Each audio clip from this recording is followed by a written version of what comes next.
अब देखिए, एक तरफ तो आवाम को ये मसले मसाइल हैं कि इनको चीज़ें सही दामों नहीं मिलती हैं, अगर मिल जाएँ और वो जाके कुछ पकाना चाहें तो फिर गैस की अदम दस्तयाबी है, इससे शदीद मुश्किलात का सामना करना पड़ रहा है शहर क़ायद में सैर रफ्तार के दौरान खातून खाना को। और ख़वातीन घरों में सिलेंडर्स इस्तेमाल करने पर अब मजबूर हो गई हैं।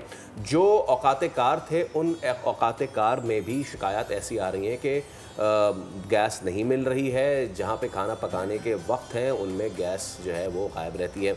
तो इन शिकायतों को लेके हम सीधा चलते हैं, तर्जुमान सूई सदन गैस सलमान सिद्दीकी साहब हमारे साथ मौजूद हैं। सलमान साहब, अस्सलाम वालेकुम। सबसे पहले तो बहुत शुक्रिया आपके वक्त के लिए सलमान साहब। और रमज़ान से पहले भी आपसे गुफ्तगू हुई थी, औकात कार आपने भी बता दिए थे, वो ब्रोशर भी शेयर हो गया था। कई जगहों से शिकायत मौसूल हो रही, क्या आपको भी ऐसी शिकायत मौसूल हुई है सलमान साहब के जिन औकात कार में नहीं होनी थी गैस की लोड शेडिंग, वहाँ हो रही है? देखिए, मैं आपको बताऊँ, दो अलग अलग बातें हैं। शिकायत भी मौसूल हो रही हैं, लेकिन जिन औकात कार में गैस आप कह रहे हैं होनी चाहिए थी, वहाँ नहीं है, ऐसा तासुर गलत है। अच्छा। मैं पहले आपको क्लियर कर दूंगा, जो हमारे औकात कार है वो तो आपके और नाज़रीन जानते हैं कि 3:30 बजे से रात 9 बजे तक, 10 बजे तक, और फिर रात 3 बजे से सुबह 9 बजे तक हमने इसको ओपन किया हुआ है। 2 जगहों से हमें शिकायत मिल रही है और वो सेक्टर्स हमने हाईलाइट किए हैं। अच्छा, ये पहली रमजान को बहुत ज्यादा शिकायत थी, उसके बाद आपको पता है कि प्राइम मिनिस्टर ने नोटिस भी लिया और उसके बाद बहुत रेवोल्यूशनरी इक़दाम भी हुए। उसके अंदर हमने जो प्रेशर्स थे वो 10% ऑलरेडी जो प्रेशर्स थे उनको बढ़ाया अपने SMS के ऊपर। जो हमारे टेल एंड के ऊपर जो हमारे सारिफीन है, जो बहुत दूर अफ्तादा कॉलोनीज में है, हमारे जो डिस्ट्रीब्यूशन हब्स थे, उनकी जो गैस है वो हमने पौने घंटे पहले खोलनी शुरू की ताकि उन तक पहले पहुंचे और जो सेंटर है उसको अपने टाइम पे मिले। ये तीसरा हमें एडिशनल गैस हमें गवर्नमेंट ऑफ पाकिस्तान से मिली और इसके अलावा हमने कंट्रोल रूम्स बनाए और इफेक्टिवली मॉनिटर करना शुरू किया। तो जो पहले रोजे को यकीनन बहुत ज्यादा शिकायत थी, लेकिन वो डाइल्यूट होते होते आज माशाल्लाह 5-6 दिन के अंदर वो बहुत नीचे आ गई। हाँ, अब जो शिकायत आ रही है वो 2 नेचर की, मैं आपको बता देता हूँ।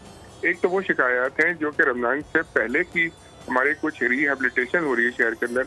आपने देखा होगा जगह जगह खुदाई हुई हुई है, नॉर्थ नाजिबाबाद में, नॉर्थ कराची में, गार्डन में, सदर में, उन एरियाज में वहाँ पे इश्यूज पहले से ही चल रहे थे कि वहाँ सप्लाईज, पुरानी सप्लाई से नई सप्लाई पे कनेक्ट होने में थोड़ा टाइम लग रहा था। वो इश्यूज रमजान की सप्लाई से ताल्लुक नहीं है।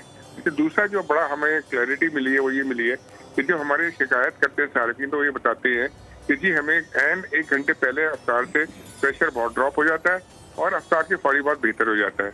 ये बड़ा क्लियर इंडिकेटर है कि जो एक नासूर फैल गया है गैस कंप्रेसर्स का गैर कानूनी, गैर अखलाकी और गैर महफूज इस्तेमाल का, उसकी वजह से इंसान इतना खुदगर्ज हो गया है कि वो रमजान के अंदर इतने अहम मौके पे जब अफ्तार से रोजादार ने अपना रोजा खोलना है उसको वो गैस मैसर नहीं होने देता और वो खुदगर्जी से अपने पास गैस का खींच के ले आ जाता है। अच्छा, ये शिकायत भी जो आ रही है ज्यादातर वो आ रही है यहाँ डेंसली पॉपुलेटेड फ्लैट्स हैं, बिल्डिंग्स हैं, वहाँ से ज्यादा आ रही है क्योंकि उनके यहाँ ये कंप्रेसर का इस्तेमाल बहुत ज्यादा है। जहाँ बड़ी कॉलोनीज हैं जी, तो सलमान साहब ये जो आपको शिकायत मौसूल हो रही है कि जी गैस चोरी हो रही है या इलीगल तरीके से वॉट एवर इट इज़, तो इनका भी तो रफा दफा आपने ही करना है ना? कौन करेगा अगर आप SSDC नहीं करेगा तो? नहीं, देखिए ये इतना आसान नहीं है, मैं इससे पहले बताऊंगा आपको। इसके लिए हमें अगर कोई हमें साथ चलते हैं हमारे लोग कि जी हमारे नेबर्स में गैस चोरी कर रहा है, कंप्रेसर कर रहा है, तो हम जरूर रेड करते हैं क्योंकि चारों चार दीवारी का मामला होता है। हम लेडीज सर्चर भी लेके जाते हैं, लेकिन जब हमारे साथ ताउन नहीं करते, पड़ोसी कहते हैं जी मैं तो जाऊंगा तो मेरा तो आइंदा भी मैंने यहीं रहना है, तो मैं अपना ताल्लुक नहीं खराब करना चाहता पड़ोसी के साथ, तो वो हमारा साथ नहीं देते। हम रैंडमली किसी के घर पे घुसते ये नहीं कर सकते कि आपके घर में कंप्रेसर लगा हुआ आप चेक कराएं। ये चीजें इस तरह से आपको समझनी पड़ेंगी कि लोकल एडमिनिस्ट्रेशन को भी अपना रोल प्ले करना पड़ेगा कि जहाँ इनकी खरीदो फरोख्त हो रही है, जहाँ इनकी इम्पोर्ट हो रही है, वहाँ पे कोई ना कोई एक ज़ाब्ता बनाए ताकि उसको देखा जाए। ठीक है सलमान साहब, एक चीज़ मेरा ये अपना ज़ाती सवाल है बिल्कुल।